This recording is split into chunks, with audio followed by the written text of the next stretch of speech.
Bismillahirrahmanirrahim. Assalamualaikum warahmatullahi wabarakatuh. Alhamdulillahilladzi nazzala furqana ala abdihi liyakuna lil alamin nadhira. Alhamdulillahilladzi lahu mulkus samawati wal ard wa lam yattakhidh walada wa lam yakul lahu syarikun fil mulk wa khalaqa kulla syai'in wa qaddarahu taqdira. Allahumma shalli wa sallim ala Muhammadin sallallahu alaihi wasallam wa ala alihi wa ashabihi at-tayyibin wa tahirin wa man sanna bisunatihi ila yaumiddin. Yaqulullahu tabaraka wa ta'ala, ya ayyuhalladzina amanu taqullaha haqqa tuqatih wa la tamutunna illa wa antum muslimun. Wa qala laqad kana lakum fi rasulillahi uswatun hasanatun liman kana yarjullaha wal yawmil akhir wa dzakarallaha katsira. Amma ba'd. Alhamdulillah jemaah sekalian, ma'asyiral muslimin wal muslimat yang dirahmati oleh Allah Subhanahu wa taala. Bersyukur kepada Allah Subhanahu wa taala, di pagi yang berbahagia ini kita masih diberikan kesempatan kembali untuk menghirup udara Allah, berjalan di muka bumi Allah, di bawah naungan langitnya Allah Subhanahu wa taala, dan berkumpul atau dikumpulkan di rumah Allah Subhanahu wa taala, tempat yang paling dicintai oleh Allah Ta'ala di muka bumi ini, yakni al-masajid, untuk sama-sama menjalankan satu di antara kewajiban seorang hamba kepada Rabbnya, yakni sholat subuh berjamaah. Semoga Allah terus menerima ibadah kita, membimbing kita, mengistiqomahkan kita, dan terus meningkatkan dan memperbaiki kualitas iman dan amal kita hingga akhir hayat kita, dan kita insyaallah ta'ala semua akan diwafatkan dalam kondisi terbaiknya, yakni husnul khatimah. Amin ya rabbal alamin. Salawat serta salam tidak lupa teriring kepada Nabi kita Muhammad sallallahu alaihi wasallam, kepada seluruh ahli kerabatnya, keluarganya, dan ulama-ulama, para pejuang-pejuang Islam dimanapun berada, para pembela-pembela kebenaran dimanapun berada, dan semoga kita semua satu di antara mereka. Amin ya rabbal alamin. Jemaah sekalian yang dirahmati oleh Allah Ta'ala, di pagi yang berbahagia ini bahasan kita lanjutan dari fikih sirah nabawiyah. Pada pertemuan sebelumnya telah dibahas bahwa pada tahun ke-10, pada tahun ke-7 dari kenabiannya Rasul, tepat di bulan Muharram, sampai kepada 10 kenabian di bulan Muharram, terjadilah blokade, pemboikotan besar-besaran atas kabilahnya Rasul sallallahu alaihi wasallam karena keiman dan keislaman mereka. 3 tahun kurang lebihnya mereka dikumpulkan di Sya'ab, satu perkampungan kecil Abu Talib, di antara kegunungan bebatuan yang kita sudah sama-sama paham dari dahulu sampai hari ini tidak berubah. Tempat tersebut kering kerontang, gersang. Dan dapat kita bayangkan 3 tahun mereka dikungkung, ya, terisolasi dari dunia luar. Bahkan tidak boleh seorang pun dari antara orang-orang Quraisy Mekah atau orang-orang Arab yang datang di luar Mekah untuk berinteraksi dengan mereka. Kalaupun membawa dagangan, maka dagangan mereka akan dinaikkan berpuluh-puluh kali lipat, sehingga kaum muslimin dan muslimat tidak bisa memenuhi hajat mereka dan keperluan hidup mereka. Anak-anak menangis karena kelaparan, ibu-ibu pun sedih karena tidak bisa menyusui anaknya yang sedang disusuinya, dan ini berjalan bertahun-tahun sehingga terpaksa mereka memakan dedaunan yang ada. Bahkan kulit-kulit yang ditemukan di jalan-jalan sudah kering pun mereka bawa pulang, direndam dengan air, kemudian ditumbuk, kemudian dicampur dengan air, diminum kembali. Itulah makanan mereka selama 3 tahun. Kemudian Allah berikan solusi. Kemudian mereka keluar setelah 3 tahun tersebut dari tempat yang seperti itu, dan Nabi Muhammad SAW kembali gencar menjalankan tugasnya, yaitu menjalankan dakwah, mengajak manusia kepada Allah Subhanahu wa ta'ala. Tapi ada kejadian sangat luar biasa. Baru saja Nabi Muhammad dan kaum muslimin secara umumnya keluar dari satu permasalahan yang cukup besar. Tapi Nabi Muhammad diuji dengan ujian berikutnya, yakni bahwa pamannya Abu Talib, yang merupakan saudara kandung dari bapaknya Abdullah bin Abdul Muthalib, meninggal dunia. Dan kita tahu bersama bahwa pamannya Nabi Muhammad SAW adalah pengganti dari bapak dan kakeknya Rasul, yang telah menjaga melindungi dari semenjak kecil sampai Nabi Muhammad diangkat menjadi nabi. kurang lebih 40 tahun menjaga Nabi Muhammad sallallahu alaihi wasallam ya. Ketika Nabi Muhammad menjadi nabi, beliau akan marah dengan kemarahannya Rasul. Beliau akan senang apabila Rasul senang. Beliau akan memusuhi siapapun yang dimusuhi oleh Rasul sallallahu alaihi wasallam. Ternyata baru saja mendapat keluar dari satu musibah dan ujian begitu berat, Nabi Muhammad terpaksa mendapat ujian yang berikutnya, bahwa pamannya Nabi Muhammad sallallahu alaihi wasallam meninggal dunia. Ada satu hadis yang menerangkan tentang hal ini. Di antaranya adalah hadis yang diriwayatkan oleh Al-Imam Bukhari dan Imam Muslim dari jalur seorang sahabat Nabi ya, kepada Rasul sallallahu alaihi wasallam yang bercerita tentang menjelang wafatnya pamannya Rasul, yakni Abu Talib. Dikatakan bahwa ketika Rasul sallallahu alaihi wasallam keluar dari pembaikotan yang selama 3 tahun, maka tidak lama setelah itu Nabi Muhammad SAW diuji dengan ujian wafatnya pamannya Rasul Sallallahu Alaihi Wasallam. Ada yang mengatakan 6 bulan setelah keluar dari pembaikotan tersebut, ada yang mengatakan 3 hari, dan 3 hari sebelum wafatnya istri yang pertamanya Rasul, Khadijah radhiyallahu anha. Dalam riwayat yang sahih, ketika Nabi Muhammad Sallallahu Alaihi Wasallam sedang berada menjenguk pamannya di akhir hayatnya, fi akhir lamhah, di akhir detik nafasnya pamannya Nabi Muhammad sallallahu alaihi wasallam, dan melihat pamannya sudah dalam kondisi sakaratul maut. Tapi sayangnya di samping pamannya Rasul sallallahu alaihi wasallam ada sahabat-sahabatnya yang selalu mempengaruhi jiwa dan pikiran dan hati pamannya ini.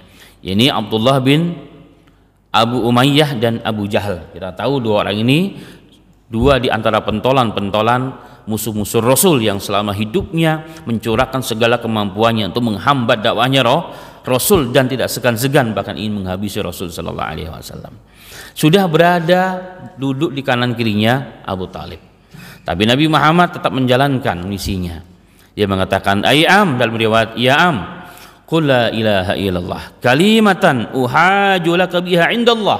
Wahai pamanku, ucapkanlah la ilaha illallah. Bayangkan seseorang yang selama ini menjaga Rasul, membela Rasulullah, bahkan siap mendampingi Rasulullah selama 3 tahun dalam kondisi diblokade, diboikot, susah bersama Rasul, senang bersama Rasulullah. Siapa yang tidak menginginkan orang yang seperti ini untuk dapat hidayah? Pasti Nabi Muhammad orang pertama kali menginginkan agar Nabi Muhammad dapat membimbing pamannya yang tercinta tersebut mendapatkan hidayah. Makanya Rasul mengatakan, wahai paman, ucapkan untuk terakhir kali sekarang saja.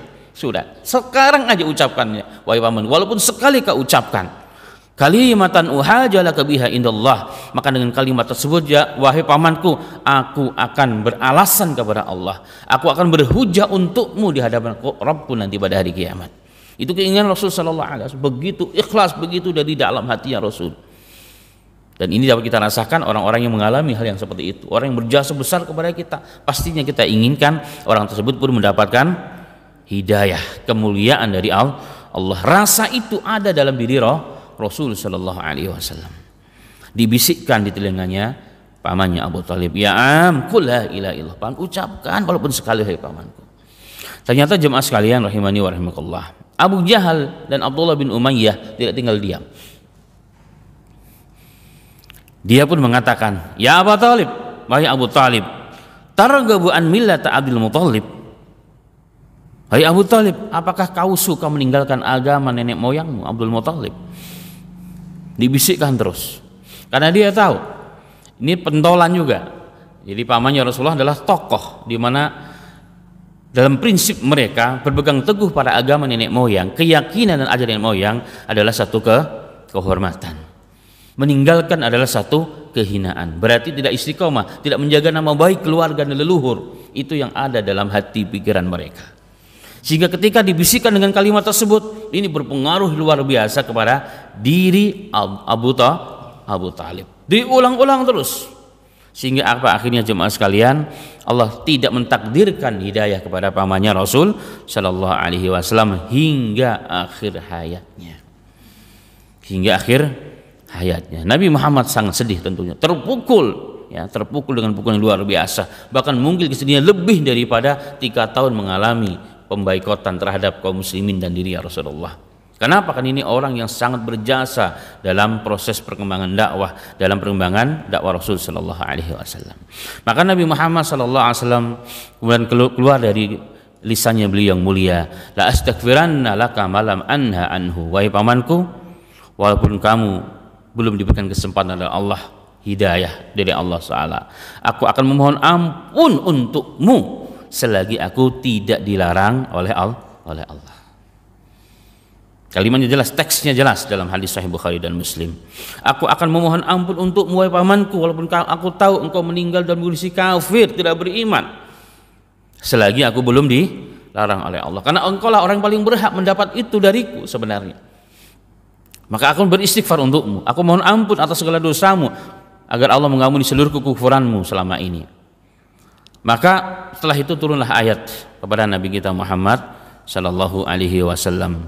Wa ma kana lin-nabiyyi wal-ladzina amanu an yastaghfiru lil musyrikin walau kanu uli qurba min ba'di ma tabayyana lahum annahum ashabul jahim. Maka lin-nabiyyi, tidak pantas bagi seorang nabi, ini Muhammad sallallahu alaihi wasallam yang dimaksud, walladzina amanu, dan orang-orang yang beriman kepada Allah dan Rasulnya, ayastaghfiru lil musyrikin, untuk memohonkan ampun bagi orang-orang musyrik, bagi orang-orang musyrik yang telah meninggal dalam kondisi syirik dan kafir. Walau kanu ulil kurba, walaupun mereka orang-orang tersebut yang meninggal dalam kondisi kafir dan musyrik tersebut adalah orang yang dekat, bahkan orang yang sangat dekat, bahkan mungkin masih bertalian darah. Mimba dima tabayyana lahum, setelah jelas bagi mereka annahum ashabul jahim, bahwa mereka adalah orang-orang yang mati dalam kondisi tidak beriman sehingga mereka menjadi ahli neraka. Ini teguran, pelajaran bagi Nabi Muhammad dan tentunya bagi kita semua. Jadi orang yang meninggal dalam kondisi kafir, jelas kekafirannya, maka tidak boleh kita sebagai seorang muslim memintakan ampun kepada orang tersebut. Ini pelajaran. Kemudian turun ayat yang lain sebagai bentuk hiburan dari Allah, karena Rasulullah sangat merasa berdosa karena atas usahanya gagal, seakan-akan begitu. Gagal ya Rabb, orang yang harusnya pertama kali mendapat hidayahmu ya Rabb, pamanku ya Rabb, tapi sampai akhir hayatnya pun saya tidak mampu membimbing dia ya Rabb. Ini kesedihan Rasul, penyesalan yang luar biasa. Dan ini bisa dirasakan oleh orang-orang yang mengalami hal yang mirip. Maka Allah turunkan ayat yang lain, innaka latahdi man ahbabta walakinallaha yahdi man yasha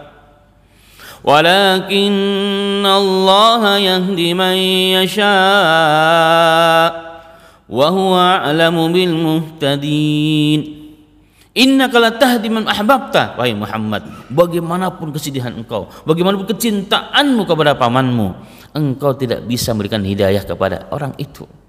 Bagaimanapun kecintaanmu, kesukaanmu kepada orang tersebut. Kenapa? Walakinallah yahdi man yasha, karena hak memberikan hidayah adalah hak Allah Ta'ala. Yahdi man yasha, Allah akan memberikan petunjuk dan hidayah kepada siapa yang dikehendaki.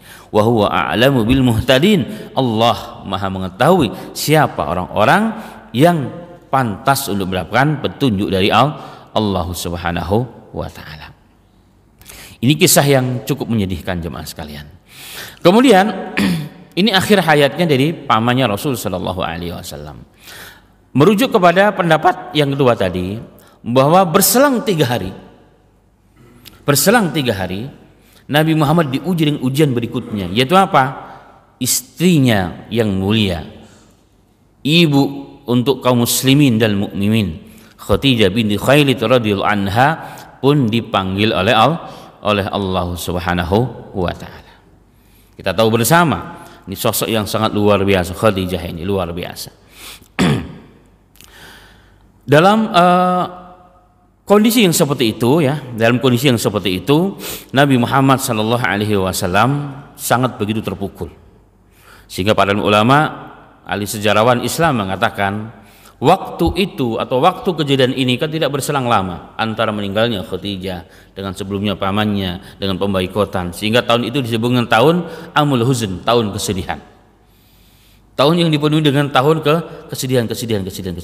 Itulah Nabi Muhammad sallallahu alaihi wasallam. Jemaah sekalian rahimani wa rahimakumullah. Di antara keutamaan Khadijah binti Khuwailid radhiyallahu anha bahwa Nabi Muhammad sallallahu alaihi wasallam selama hidupnya Khadijah binti Khuwailid tidak pernah menikah dengan perempuan lain. Tidak pernah menikah dengan perempuan lain. Bahkan setelah menikah pun dengan perempuan lain, ini jauh setelah Khadijah meninggal dunia, nama beliau selalu terucap oleh lisan yang mulia sallallahu alaihi wasallam, sehingga tidak jarang membuat hal tersebut membuat cemburu istrinya Aisyah radhiyallahu anha. Beliau juga seorang manusia. Beliau seorang manusia. Bahkan dalam beberapa riwayat, ya Muhammad, ya, wa ya Muhammad. Kalau dia sudah marah, Aisyah panggilnya bukan ya Nabi Allah, tapi ya Muhammad. Apakah tidak ada orang lain? Allah telah gantikan dengan perempuan yang lebih muda, yang lebih cantik, ini aku. Itu kata Aisyah radhiyallahu anha. Apa kata Nabi Muhammad sallallahu alaihi wasallam? Ini qad ruziktu hubbuha ya Aisyah, dalam riwayat Muslim.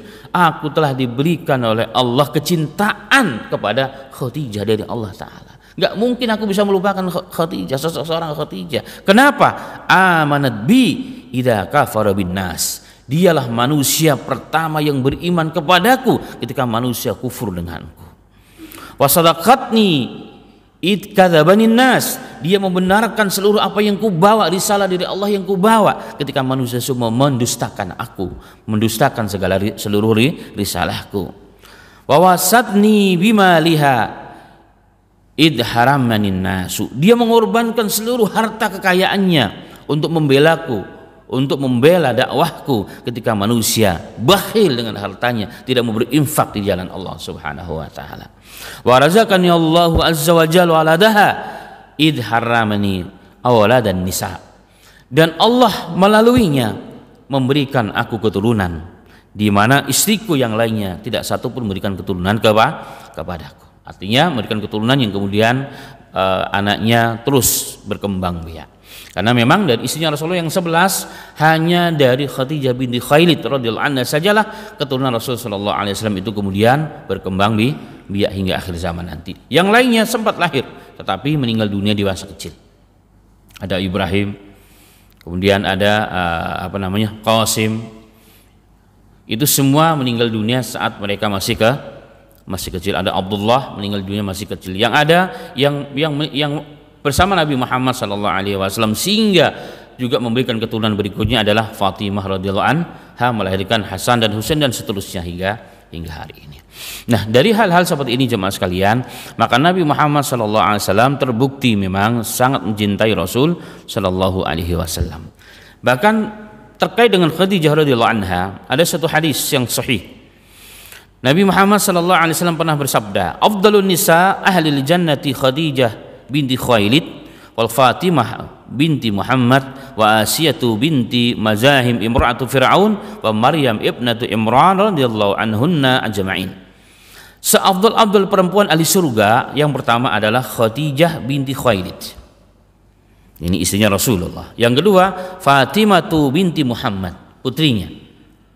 Yang ketiga Asiyah binti Mazahim, adalah istri dari Fir'aun. Jadi ahli surga, Masya Allah. Yang keempat Maryam, putri Imran. Putri Imran yang diterangkan kisahnya dalam surat Ali Imran dan surat Maryam. Radhiyallahu anhum ajma'in. Hadis riwayat Ahmad.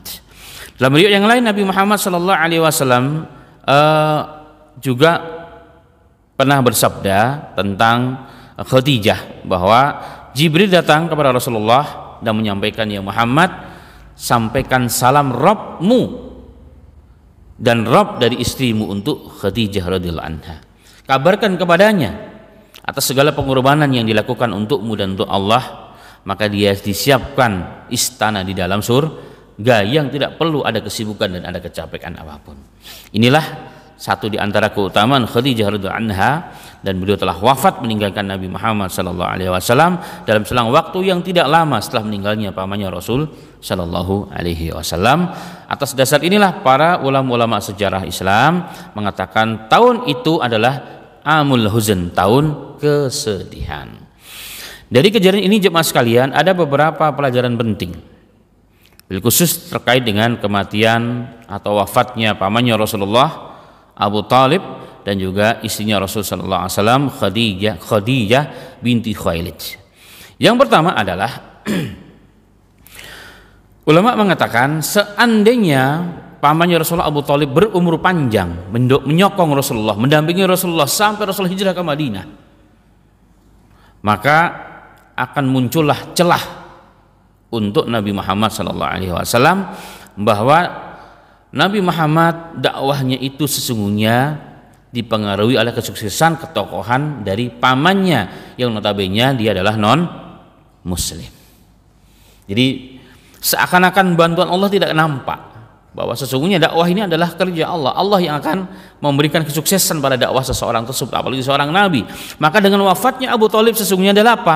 Membersihkan kemungkinan ini akan muncul di kemudian hari, bahwa memang nusrah Allah kepada Rasulullah langsung dari Allah, bukan dari siapapun.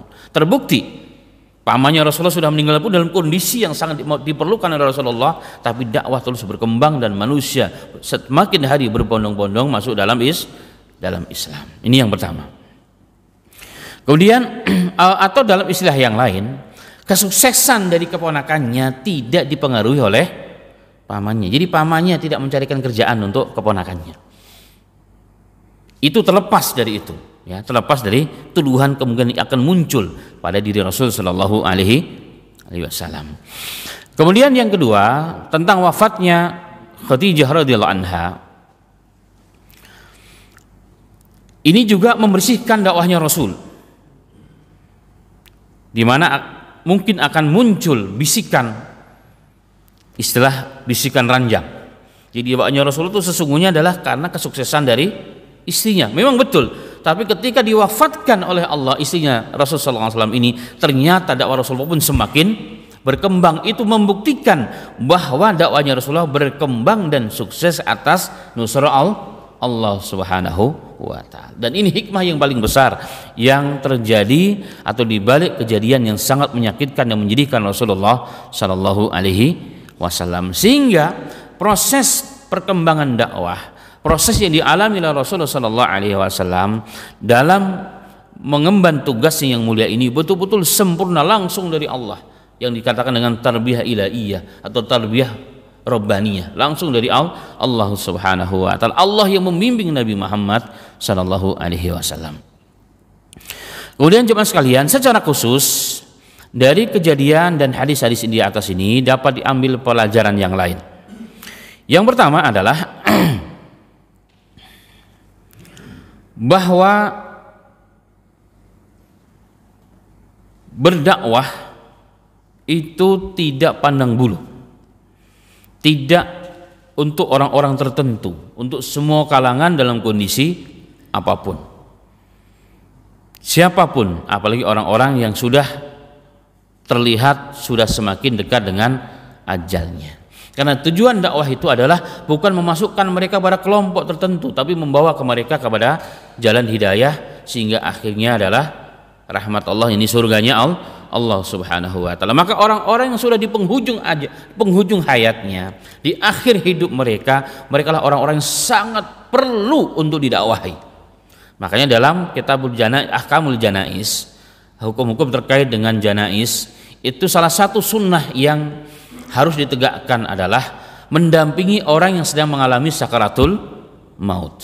Untuk apa? Dibimbing dengan mentalkin. Lakinu mautakum, kata Rasulullah dalam hadis yang sahih. Talkinkanlah, bimbinglah orang yang sedang mengalami sakaratul maut dengan la ilaha illallah. Kalau tidak, kalau kepanjangan Allah saja, ucapkan Allah, bisikkan di telinganya Allah, Allah, Allah. Terkadang dia memang tidak bisa mengucapkan dengan jelas, tapi minimal dia akan merespon. Ini mentalkin agar apa? Agar akhir lamhah, akhir nafasnya, akhir detik hidupnya di dunia ini terkeluar dari lisannya, dari hatinya kalimat Allah atau la ilaha illallah. Dan Rasulullah mengatakan, "Man kana akhiru kalamihi la ilaha illallah dakhalal jannah." Barang siapa yang mengucapkan kalimat la ilaha illallah di akhir hayatnya, dijamin surga. Jangan malah lari. Jangan malah lari. Ada sebagian hari ini orang yang mendampingi orang tuanya sendiri karena dia di ruang ICU malah takut hari meninggalkan. Naudzubillah min dzalik. Harusnya malah didampingi jemaah sekalian. Dia sedang perang, sedang melawan ini. Sedang melawan antara bisikan syaitan dengan bisikan malaikat. Kita sebagai anaknya, sebagai keturunannya, sebagai orang dekatnya harus kita dampingi. Harus kita dampingi, dan ini sunnah Rasul Shallallahu Alaihi Wasallam. Ini penting jemaah sekalian. Termasuk juga orang-orang yang sakit. Termasuk orang-orang yang sakit. Nah, dari hadis dan kisah Abu Thalib ini Rasulullah mencontohkan itu kepada kita. Bahkan Nabi Muhammad dalam hal ini menjenguk orang yang sakit non muslim. Kan pamannya non muslim masih. Ditengok, tidak masalah, boleh. Bukan hanya kepada pamannya, bahkan dalam riwayat yang lain, dalam riwayat yang sahih dari Bukhari dan Muslim, riwayat dari Anas bin Malik radhiyallahu anhu, kana gulaman yahudiyyun yakhdumun Nabi sallallahu alaihi wasallam fa marida. Nabi Muhammad itu sering dikhidmat, dibantu urusan-urusan pribadinya Rasulullah SAW oleh seorang Yahudi, anak kecil Yahudi. Anak kecil Yahudi ini senang dan cinta dengan Rasulullah sehingga orang Yahudi tersebut sering berkhidmat kepada Nabi kita Muhammad SAW. Satu ketika Nabi Muhammad kehilangan karena dia sakit. Maka ditanya, di mana si fulan? Dia sedang sakit ya Rasulullah. Fa'atahu Nabi SAW ya'uduhu. Maka Nabi Muhammad datang ke rumah anak tersebut yang masih Yahudi dan bapaknya Yahudi untuk menengoknya sebelum orang lain datang untuk menengok anak tersebut. Faqa'ada 'inda ra'sihi faqala lahu aslim. Kemudian duduk di samping kepalanya. Salah satu yang dibisikkan oleh Rasulullah adalah aslim, masuk Islam engkau wahai orang Yahud, wahai anakku, agar engkau masuk surganya Allah. Maka fanadara ila abihi wa huwa 'indahu faqala lahu ati Aba Qasim. Maka anak tersebut yang dia sudah tahu siapa Nabi Muhammad, luar dalamnya tahu Nabi Muhammad itu siapa, orang yang baik, orang yang jujur, maka seakan-akan dia minta izin nengok kepada bapaknya. Gimana Pak? Saya masuk Islam aja ya. Kata pamannya, ati Aba Qasim, ikuti bapaknya Qasim. Karena salah satu nama anaknya Rasulullah laki-laki adalah Qasim, maka panggilannya Abu Qasim. Ikutilah Abu Qasim, ikutlah dengan yang ajakan Muhammad, maksudnya sallallahu alaihi wasallam. Maka setelah mendapat izin dari restu dari bapaknya yang Yahudi, dia pun masuk Islam dan dia bersyahadat asyhadu alla ilaha illallah wa asyhadu annaka Muhammadar Rasulullah. Aku bersaksi tidak ada Tuhan yang berhak disembah melainkan Allah, dan aku bersaksi bahwa engkau ya Muhammad hamba Allah dan utusan Allah, dan kemudian meninggal dunia. Nabi Muhammad keluar dari situ. Sahabat melihat, tadi waktu masuk ke rumah Nabi Muhammad mukanya kayak ada sesuatu yang membuat sedih Rasulullah. Tapi ketika keluar dari rumah orang Yahudi tersebut, ia talaklah, mukanya bercahaya, bahkan lebih terang daripada cahaya yang ada. Maka Nabi Muhammad mengatakan, kenapa ya Rasulullah? Maka Rasulullah mengatakan, alhamdulillahilladzi anqadahu bi minan nar. Segala puji milik Allah Ta'ala yang telah menyelamatkan anak tersebut dari api neraka melalui aku. Jadi melalui dakwahnya Rasulullah, anak tersebut masuk Islam sehingga terselamat dari api neraka. Nah, dari hadis ini yang kisah anak Yahudi kecil tadi itu yang meninggal dunia dalam kondisi Islam, dan kisah pamannya Rasulullah Abu Thalib, para ulama fikih mengatakan boleh menengok orang sakit walaupun dia tidak muslim. Bahkan dikategorikan sunnah jika saudara kita, bahkan tetangga dekat kita. Dan itu menunjukkan Islam, akhlak seorang muslim. Akhlak seorang muslim, apalagi ada niat dalam hati yang paling dalam, ingin mengajak dia ke dalam Islam dengan cara yang baik, tidak masalah. Dan ini Islam dilihat dari itunya. Tetangga kita yang tidak muslim tidak melihat sholat kita di malam hari, tidak melihat tangisan kita di malam hari, merintihnya kita di hadapan Allah, tidak melihat puasa kita, tidak melihat zakat kita, tidak melihat baca Al-Quran kita, tapi melihat bagaimana ketika dia sakit, nengok enggak tetangga saya yang muslim ini, peduli enggak orang muslim ini jemaah. Kami di dekat pondok pesantren, kemudian ada yang mungkin suka jalan-jalan ke Gerahaya Bintaro Jaya arah Kecilduk, kan ada tempat ibadah non muslim gedenya luar biasa. Di awal-awal dulu jemaah sekalian, isunya di sana memang banyak orang-orang kita yang kemudian meninggalkan agamanya. Jujur kami datang dari pondok pesantren, dari rumah ke rumah, silaturahmi kepada teman-teman di sana, kepada orang-orang yang dalam tanda kutip diprediksi gitu ya akan meninggalkan akidahnya. Kami datang ke sana bawa ya ala kadarnya begitu sambil ngobrol hal-hal yang ringan. Kami selipkan dan dia paham. Dia katakan, Ustadz, saya tidak kafir, saya masih muslim walaupun saya dekat dengan mereka. Masalahnya adalah ketika saya sakit, sesama muslim gak ada yang peduli dengan aku, tapi mereka yang datang. Tek dalam hati saya nggak mau berobat, nggak punya uang, mereka datang tanpa diminta ngasih uang. Saya mau ke rumah sakit nggak punya kendaraan, diantar ke rumah sakit. Nggak punya TV, dibawa TV di rumahnya. Ini fakta, ini PR kita bersama jemaah sekalian. Ini PR kita bersama. Allah musta'an. Bahkan di beberapa rumah sakit yang non muslim, tapi non muslim, jadi banyak teman-teman kita yang tugas di sana juga sedih karena ternyata mereka subhanallah ya usahanya luar biasa. Itu bagian daripada keyakinan agama mereka, itu sah-sah saja bagi mereka. Mereka menyiapkan tim khusus di rumah sakit tersebut untuk masuk ke kamar satu ke kamar yang berikutnya. Kalau bahasa Islamnya mentalkin orang-orang yang mau meninggal dunia, dibisikkan supaya meninggal dalam kondisi sebagaimana mereka yakini. Nah, ini PR bagi kita semua jemaah sekalian. Ternyata Rasulullah sudah lakukan itu dan berhasil. Salah satunya siapa? Yahudi tadi. Tapi sayangnya Allah tidak berikan hidayah kepada pamannya sendiri, yakni Abu Talib yang merupakan paman yang sangat dicintai oleh Rasul Shallallahu Alaihi Wasallam. Jadi diperbolehkan, bahkan boleh dikatakan disunahkan. Taib. Yang penting memang orang-orang tersebut adalah orang-orang yang memang baik ya, bukan orang-orang yang memusuhi kita atau bahkan memerangi kita.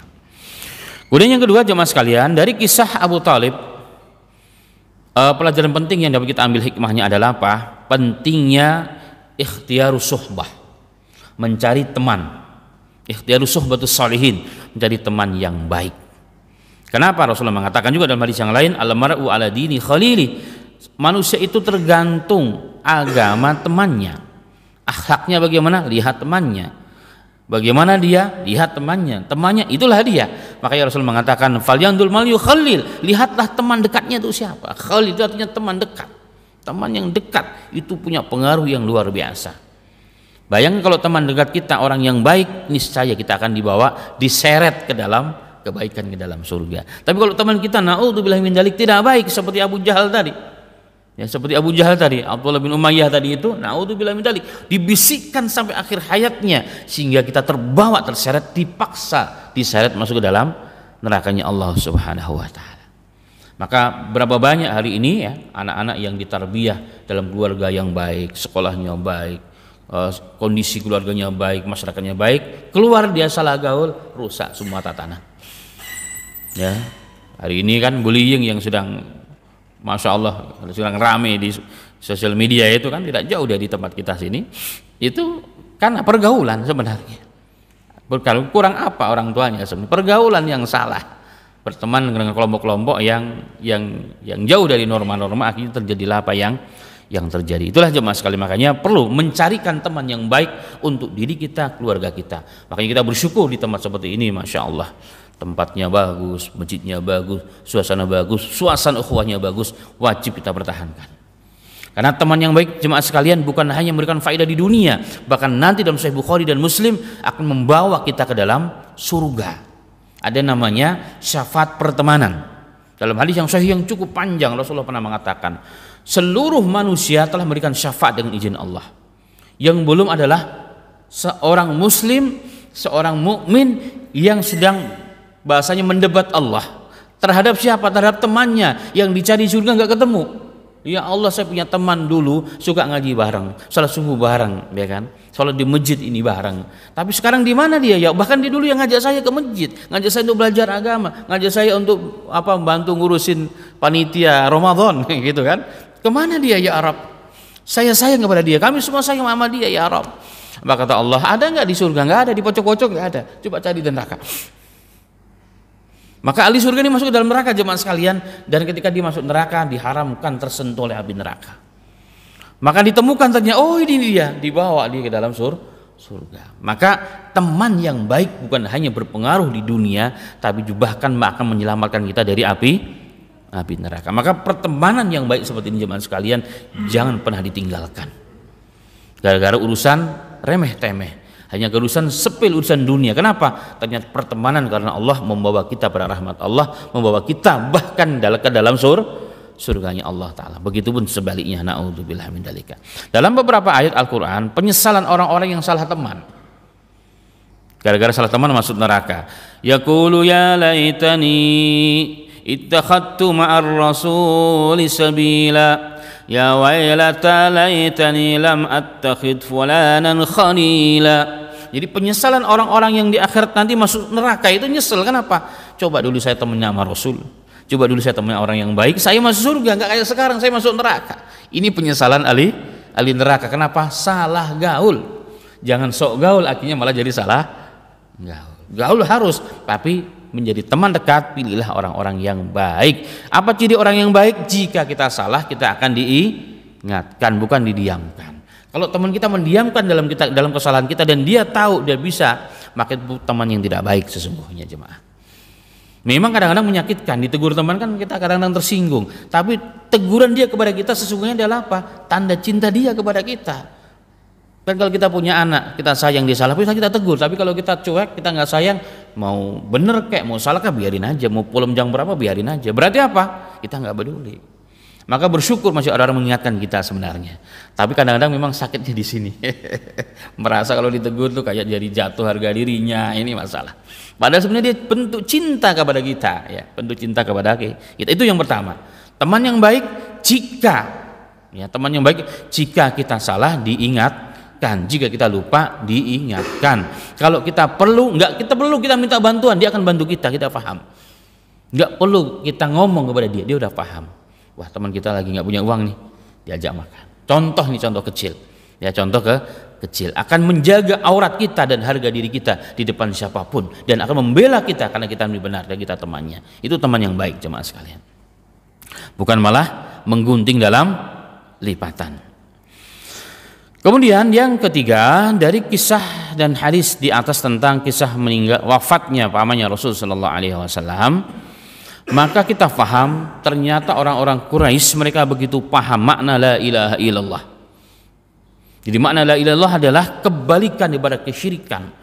Makanya dijaga betul Abu Thalib jangan sampai mengucapkan la ilaha illallah, karena la ilaha illallah akan memberangus seluruh kesyirikan yang ada selama ini bertahun-tahun mereka lakukan. Maka makna la ilaha illallah adalah apa?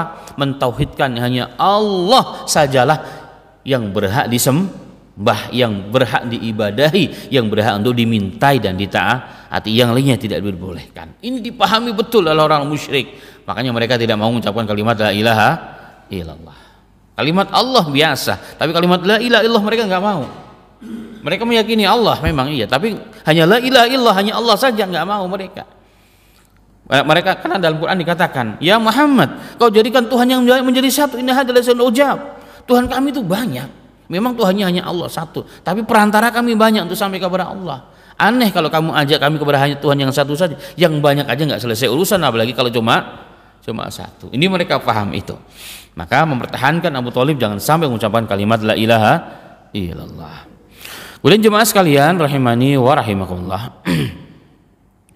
Dari hadis di atas juga menunjukkan kepada kita bahwa pamannya Rasul sallallahu alaihi wasallam terbukti dari kisah ini, hadisnya sahih bahwa pamannya Rasulullah meninggal dalam kondisi tidak beriman, dan ini berbeda dengan kondisi wafatnya bapak dan ibunya Rasul sallallahu alaihi wasallam. Loh, bukannya sama-sama tidak beriman? Iya, beda.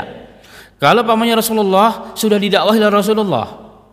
Kalau bapak dan ibunya Rasulullah belum didakwahi. Kenapa? Karena Rasulullah belum jadi nabi dan rasul, maka terkategori mereka berdua meninggal dunia dalam kondisi zaman fatrah. Apa itu zaman fatrah? Zaman kekosongan nabi. Dan Allah menjamin dalam Quran, wa ma kunna mu'adzibina hatta nab'atsa rasula. Enggak mungkin kata Allah kami mengadab satu hamba, satu kaum sebelum sampai dakwah kepada mereka. Makanya Imam Ibnu Katsir dalam tafsirnya di bawahnya mengatakan, hadil ayat dalalatun. Ayat ini dalil bahwa orang yang belum sampai dakwah kepadanya tidak akan diazab oleh Allah Subhanahu wa taala. Bahkan dalam hadis berikutnya beliau menukilkan ada 3 atau 4 orang yang dapat uzur di akhirat. yang harusnya masuk neraka tapi kemudian masuk surga. Siapa mereka? Orang yang mati dalam kondisi orang yang meninggal dunia dalam kondisi tidak sampai dakwah. Dia tidak beriman karena nggak ada dakwah, betul-betul nggak ada dakwah sama sekali, betul-betul putus, ya, baik secara media sosial atau apapun, nggak sampai kebenaran kepadanya. Orang begini uzur. Atau orang yang bodoh, artinya dia omongin mangguk-mangguk dia tapi nggak paham, nggak ngerti apa-apa. Yang berikutnya orang yang gila. Yang keempat saya agak lupa. Tapi intinya ada orang-orang yang memang dapat uzur di sisi Allah Subhanahu wa taala. Tapi salah juga kalau dikatakan orang gila itu wali Allah. Maksudnya wali Allah di sini adalah mungkin maksudnya adalah orang gila itu kalau memang gila dari awalnya, apalagi ya kan dia tidak mengerti aturan dunia ini, apalagi aturan agama, maka dia kalaupun tidak menjalankan syariat Islam, dia dapat udzur di sisi Allah, ya. Dapat udzur di sisi Allah Subhanahu wa taala. Nah, pamannya Rasulullah tidak terkategori itu.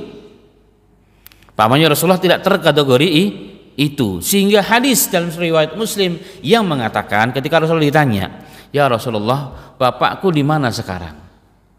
Rasul mengatakan, "Bapakmu di neraka." Orang tersebut berpaling badan menangis karena memang bapaknya meninggal dalam kondisi belum beriman. Maka ketika menangis dipanggil, "Wahai fulan, bapakmu dan bapakku dua-duanya masuk neraka." Hadisnya sahih dalam riwayat Muslim. Maka ulama mengatakan yang dimaksud paman di sini yang dipastikan adalah apa? Pamannya, yang dimaksud bapaknya Rasulullah adalah pamannya Rasul. Karena paman dalam bahasa Arab itu terkadang juga artinya adalah bapak itu kadang-kadang juga diartikan dengan paman, karena paman itu pengganti dari bapak. Apalagi secara fakta Nabi Muhammad SAW lahir tanpa bapak, besar di tangan kakeknya 2 tahun, kemudian menjadi remaja dan menjadi nabi di tangan pamannya Rasul Shallallahu Alaihi Wasallam, dan pamannya inilah yang meninggal dunia dalam kondisi belum sempat masuk Islam. Tinggal hal ini tidak perlu diperdebatkan. Adapun hadis-hadis yang mengatakan bahwa pamannya Rasulullah Abu Thalib setelah meninggal dunia hidup kembali, kemudian beriman kepada Rasulullah, meninggal kembali, itu semua hadisnya maudhu'at, semuanya palsu, dusta dan mungkar.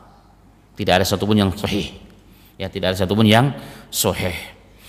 Ya, kita senang dan kita berharap pamannya Rasulullah masuk Islam, masuk surga, tapi faktanya tidak demikian. Dan ini pelajaran bagi kita semuanya, bahwa hidayah betul-betul memang di tangan Allah. Berarti ada sesuatu yang menghalangi itu.